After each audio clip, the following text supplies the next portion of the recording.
Hello guys, if you're just joining me, this is a house I bought in the wintertime. Comes with 13 acres, comes with a graveyard and a barn. The house was built in 1790s in need of major renovation, and that's where I come in. Check 1, 2, here I am. I'm at the graveyard house. We got the walls down out of this whole extension. In this video you'll see how we systematically removed all the parts. It's really important to me to do it slowly. There's no time limit here. Don't want to rush anything. Don't want to knock anything down that I don't want down. I saved all the material here, as much of it as I possibly could.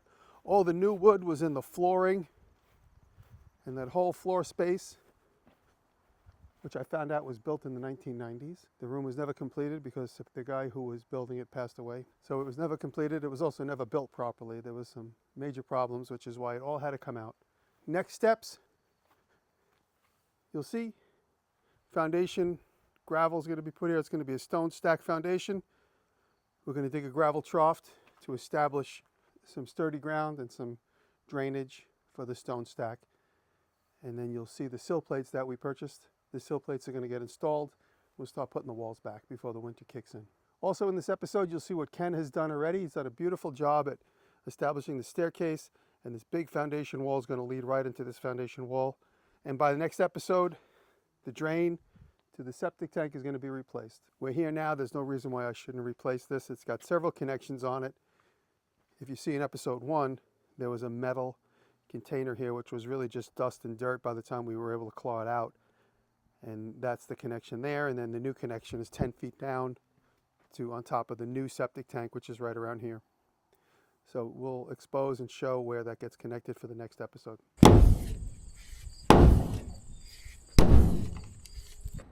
In the last episode, me and Mike peeled all the skin off this building. It was mostly consisting of slats or shiplap. There was a couple big sheets that were added on later on.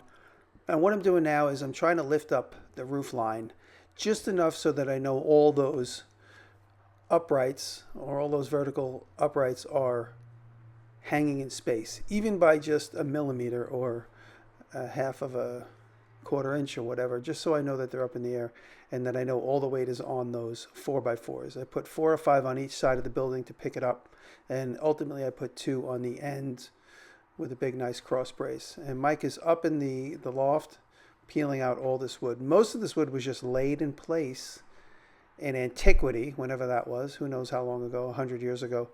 It's all just rough cut lumber with 1 or 2 nails in it, so I'm able to use all this wood over again, even the rafters themselves. So Mike is up there. I think it's a one-man job because any more than one man would probably knock this whole loft down. Mike is up there removing all the planks, lightening the load before we go any further. Once those planks are all out of there, we'll get all these floor joists out and then start taking apart the frame. Saving all the wood for other projects that are going to come along later. There's much of the wood. A lot of it is rotted, but some of it's not. You safe, Mike? You feel safe? Yeah.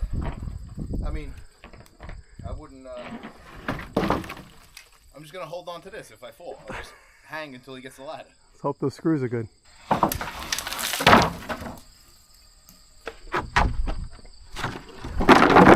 Yep. Hold on. Okay. All right. You want to grab it? I don't want it to bounce in. Oh.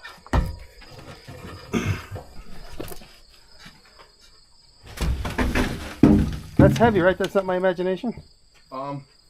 It's not bad.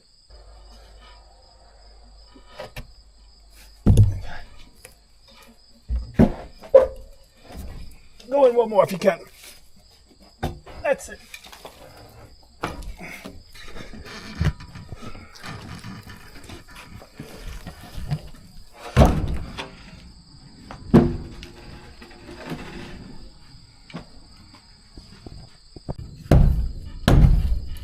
Okay. We're free. I'm going to be holding it by a nail. Yeah. I got it. Okay. Go for it.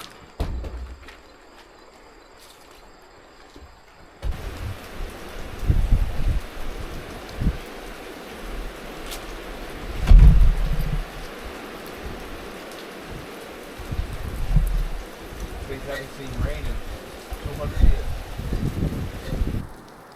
I recently got to meet my neighbors on the larger side of the property, and I am surrounded by 180 acres. One owner, and they hay those fields in the back. This is my other neighbor on the other side, and I know him very well. I've actually known him since before. So I have no concerns that there's going to be a cul-de-sac popping up anytime soon around here. And if I talked about it in episode 1, this house was once surrounded by trees, old growth trees that were all removed by the previous owner. And in a way, I'm happy for it. It really opens it up and exposes it to this beautiful landscape. The last 2 rafters are pegged into this fireplace, which I believe was built around that same renovation in the 1990s.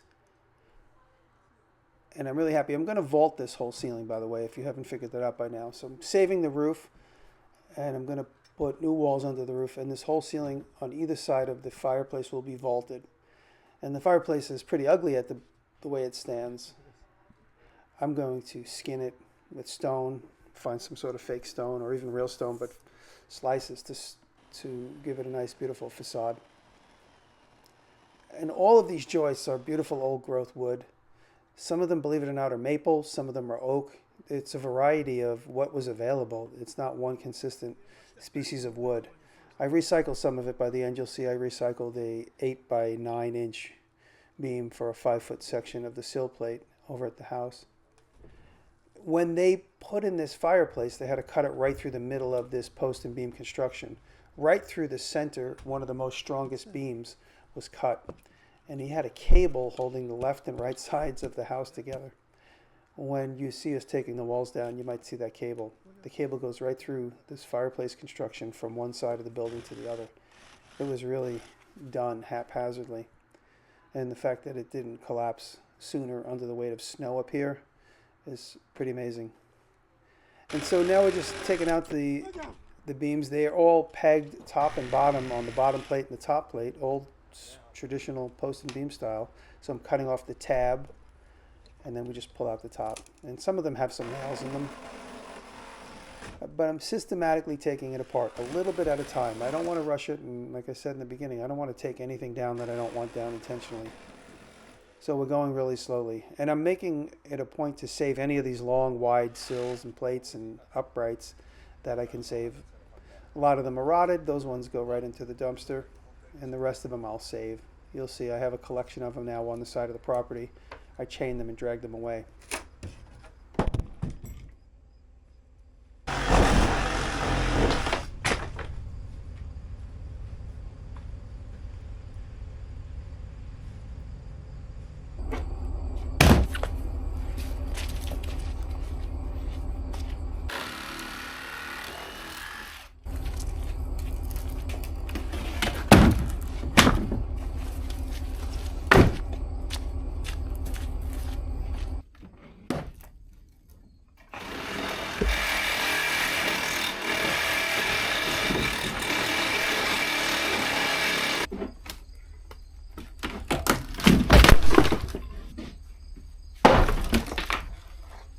Got it.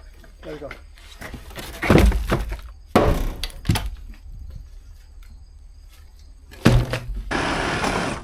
There it goes. Give it a shove. It'll fall.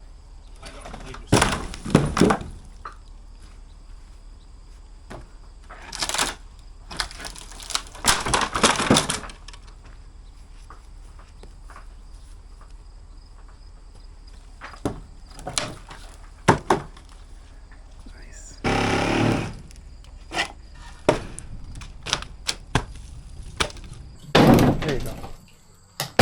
Step out of the way.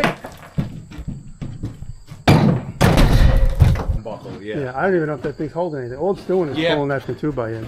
Yeah, but you know what? Yeah, I know. We'll wait till last minute. It's going to keep it from going any more than what it is. Yeah. You know what I'm saying? But it's that is nailed into that timber. I dig it. You know what I'm saying? Yeah.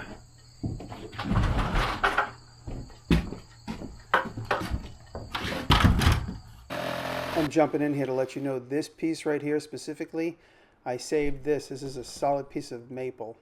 I saved that and I used that to replace the rotted piece of sill plate later in the video. Big hinge.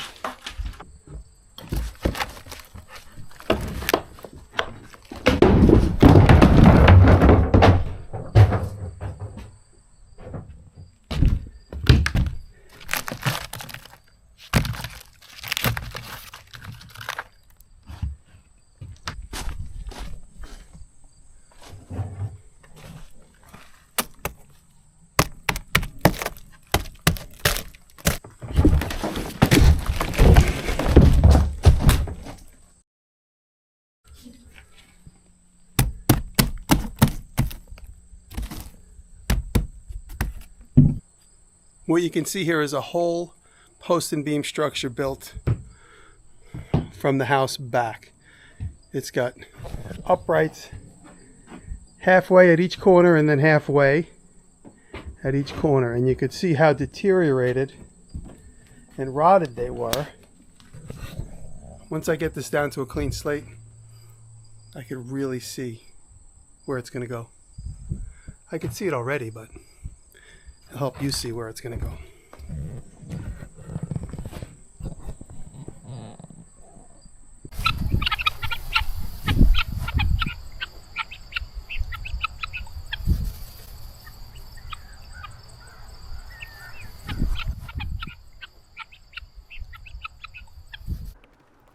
Now there's this whole section of flooring which is about 15 feet by 17 feet. And everything was screwed down, thankfully. Undoing all the screws, and we're going to save as much of the sheeting as possible just for temporary construction and for whatever else I might need it for. But all those 2x10s on the floor are all in really good shape.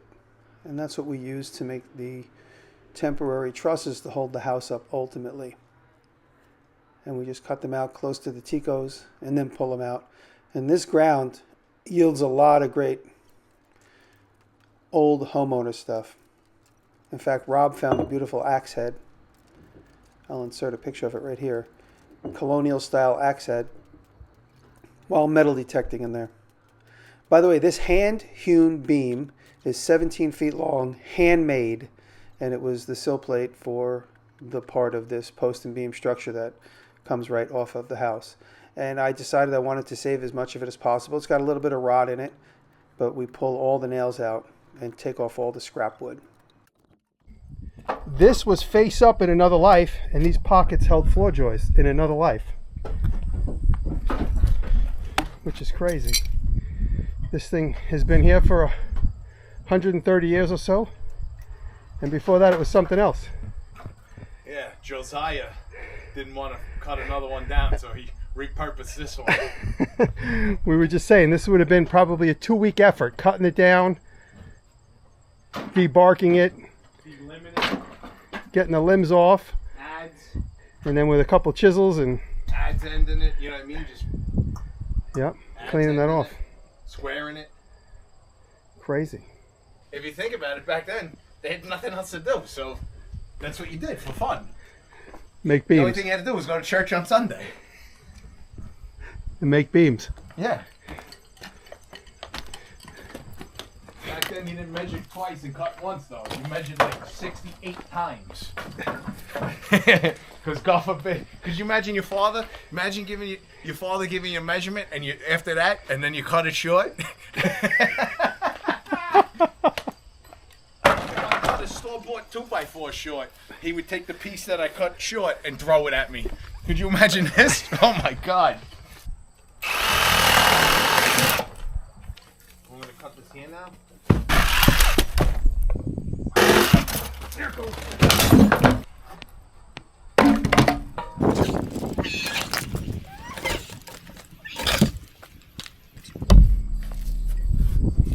That beam fell onto my sledgehammer.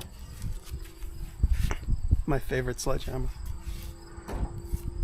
Just gotta put more black tape down to here.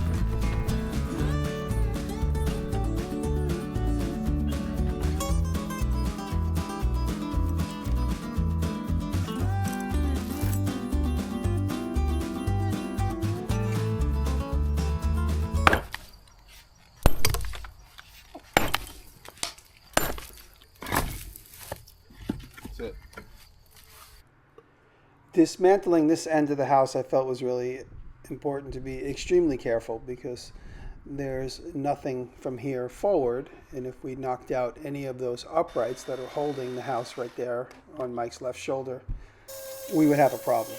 So here we rigged it up with some rope. Mike cut one side, I tied it up, and then I slowly let it down with a rope on the other side. And the two corner posts right now are stilted to the ground. You can see the 2x10s that are screwed right to them to keep them from falling out until we want them to fall out. And we do the same thing. I use a rope over that big gusset that goes from corner to corner. Push it to me, Mike. And as Mike cuts it, I slowly control the fall. I don't want it to knock out any of the stilts that we have temporarily in place. There we go. All that wood was pretty healthy, so it's all going to get reused somewhere down the road inside the house. Again, I let it come down slowly with the rope. And by having the rope on it, it's going to fall in the direction we wanted it to. I wanted to show you this clip from August, from episode 2, I believe. This was to show you how the vision was totally not there yet, and I had no idea what we were going to do. I had a little bit of an idea, but now look at what Ken has done in the last 2 months. He's established this beautiful staircase. We went back and forth on the pitch and the size of the tread, and what we're going to do, I'm going to build some Bilco doors once everything is established, but you see the girth of that foundation to establish some strength. There's lots of crushed stone to help with drainage, and you can see what it looks like inside. It's going to look incredible, and that same skill and effort is going to just roll right into the foundation. That same thickness and everything. I did it in fast forward, but you hardly see anything happen because the decision making going into every little stone has to be placed. It's crazy. So it feels okay coming out of the basement, right? Feels good. I haven't hit my head yet. Okay, good. Yeah, if it was another foot in like we had it before, you'd be hitting your head all the time. Ken, for the world, what's the secret to stone stacking? Patience. There we go. Well, Dad, tell him the 3 things. Oh, well, patience, art, and labor. Right on. Yeah, and that's somebody else. I read that once. But... You gotta get the rules. Rule 1. What are the rules? Fun. Oh, rule 1. Right. I don't Well, know what it is. the 3 rules in life. Rule number 1, have fun. There we go. Rule number 2, always try and do your best. And rule number 3, learn, become whatever you're doing. Like you're a maker smart. Yeah. So whatever you're doing, you try and learn and practice your skills and become better at it. Right. Yeah. How many years have you been stone stacking? 1987. This is my 37th year. Did you go to college for that? No, I went to college to be an accountant. Did you really? Yeah, and I have a teach. Then I went back to college and I have a teaching degree, and I have a master's in special education. Nobody else here telling you what to do. Didn't you tell me today you like to work by yourself? Right. When you work sometimes with other people or for other people, Yeah. not everybody has integrity in the world. Yeah. So that's hard to deal with sometimes, when they don't have integrity. I don't know. That's just me. Now here it is a few days later. This is all stilted. This is just to get to this space. This I can't leave. I need more of a sturdy bracing to keep the roof in place. There's lots of wind and could worry about wind lift. I want to make sure that the roof is going to be secure for the time being while we dig up the foundation for the gravel. And with all the leftover wood, we're making these frames so that we could work underneath them. We could move them with somewhat ease. We could put them close together when we need to get the excavator inside this area. We could unscrew them and move them over. And when I say unscrew them, you'll notice I have the bottle jack right at the top. And so this is where me and Mike test them for the first time. And you see that those jacks just pop right out to get reused for more jacks. So these, I'm going to call them jack frames for now. Hold the bottle jack at the top. I can adjust the level of the upper sill plate that holds the rafters in place. And by the way, I haven't mentioned it yet, but both sides are 30-foot long hand-hewn beams that are in pretty good shape. In a minute, you'll see me at the top of the ladder. I get a closer look at them when you see me installing the bottle jacks on the opposite side. But that's why this roof is staying in pretty decent shape. No drooping, There's no joint halfway in the middle to become undone or to droop at. It's one long 8x8, maybe 9x8 inch sill plate that is at the bottom of the rafters on each side. I call it the east and the west side of the house. Right now we're working on the west side of the house. And with all the jacking up and putting back down, the house itself, or the roof line itself, is not level. It will be once I level the sill plate and make a regular heighted walls. Here you can see that hand-hewn beam, by the way, was something someplace else. There's pockets in it that were for a different life, which is just incredible. My house that I'm sitting in right now is 200 years old, and there's post and beam joints everywhere in the basement that have nothing to do with the current construction, which just leads you to believe that they lived a life somewhere else first. And like Mike said, they were so hard to make, no one's throwing these things away. They're getting reused at any cost at any moment. And here you can see these are sturdy. I could adjust the height. I could set the level up and down with these bottle jacks. And we also do some more securing so that nothing seems to blow away, will tend to blow away.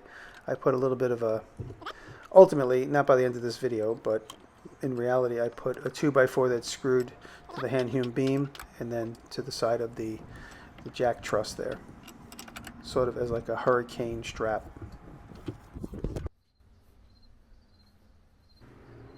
Okay, what you're looking at here is the repair I did on the extreme left in episode 2. And now this 5-foot section of the 8x8 sill plate under the original house needs to be replaced. All I'm really doing is making a cushion for the foundation to sit on. The foundation now has zero integrity, but the house is still standing fine. I have a couple of jacks in the basement holding up the corresponding perpendicular sill plate and the very first rafter that you're going to see once I get through this whole cut. When I pull all this rod out, I use that other piece that was up beside the fireplace to replace all this. So I cut it back a little bit further because it seems a little bit rotted, some bug damage, some post-beetle powder, whatever that is called. It seems to be everywhere. I haven't found any active larvae anywhere. Everything seems to be ancient from another time and place. I cut it back a little bit further so that it's a little bit more healthy wood, and there you see that first rafter from the east side of the original house. The sill plate is all the way at the extreme left. Inside you can see the bottle jacks holding stuff up. And now I scab in, I make a piece to go in that space. I did some work off camera where I made a notch on both sides to accept the piece that I cut right now.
It was a lot easier than I expected. I thought it was going to be a little bit more of a pain in the butt. I put that bottle jack in to get it pressed up in place. Off camera, I slathered it with a lot of Type Bond 3 just to clean up the open ends or to seal them up. And now this is what it would look like from inside the basement. And you can see those jacks that I have holding everything up in place. And once the stone's up underneath there, I'll be able to remove all those jacks. You can see the scab there. I had a scab into the sill plate on both sides. And now what you're looking at are the new sill plates I had custom made. These are all 17 feet long, 8x8s, made at the Cooksburg Lumber Mill, just up the road. And people might ask how much they cost. They were about $150 each, give or take. All of them together there was $800 and change with tax. And they are very heavy. We still have some time before we're able to install them, but hopefully by the end of the next episode I'll have them in place with the gravel. The way Ken wants to work is have the sill plates in space exactly where they're going to live. All the joints will be notched together in every corner and every lap joint. And then he'll be able to fill the negative space between the gravel and the underside of the sill plate with stone. And we'll jack it up a little bit, then lay it back down on it so there's pressure on top of the stone. You know, most people would say I'm crazy for doing this, but I don't care what other people say. It's really important in life to not let other people's fears become your own. People look at this and they say, how could you spend so much money? How could you spend so much time? That's because they don't have the money and they don't have the time and they don't have the desire. I do, which is why I'm making this. Hopefully you enjoy this content. I'm enjoying doing it. I'm learning a tremendous amount. By the time it's done, it's going to look killer. And I can look back and say, I saved that house from becoming part of the earth again. See you next time.